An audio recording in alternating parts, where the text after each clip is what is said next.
Westmoreland County. Here we go.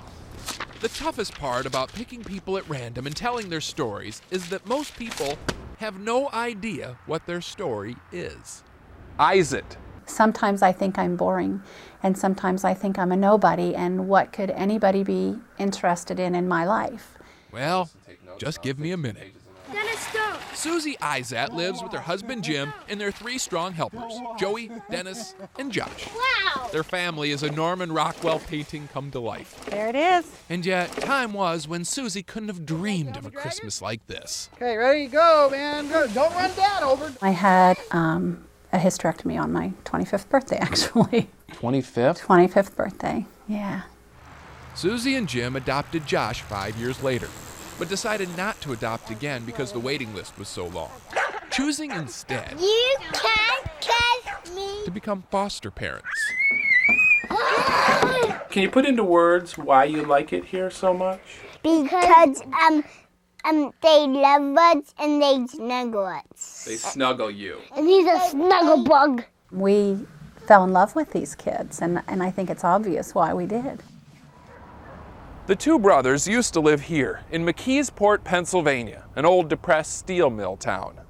They first went into foster care about 3 years ago because of neglect. And Susie says when she first met them, they had almost animal-like behavior. They would claw at people. They weren't properly toilet trained, and they didn't know how to use silverware. Amen. They have come incredibly far.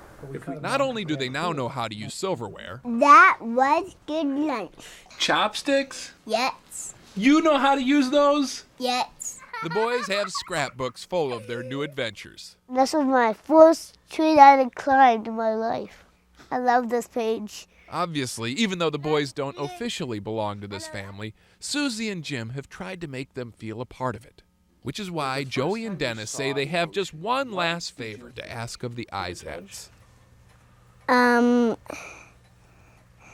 I be adopted? Is that your one wish? Yes. When Susie first found out she couldn't have kids, she told herself God must have a better plan. Now, 15 years later, she says she knows what it is. The love that we have in our family is more than I ever want. It's so fulfilling. It's so good. Pass this over to Joe. Pass it to me. So, Joey, to answer your question, yes, you will both be adopted, just as soon as the judge signs the papers. Like that, Mom? And that's the story of the boring woman from Pennsylvania Perfect. who thinks she's a nobody, with absolutely nothing interesting going on in her life. Steve Hartman, CBS News.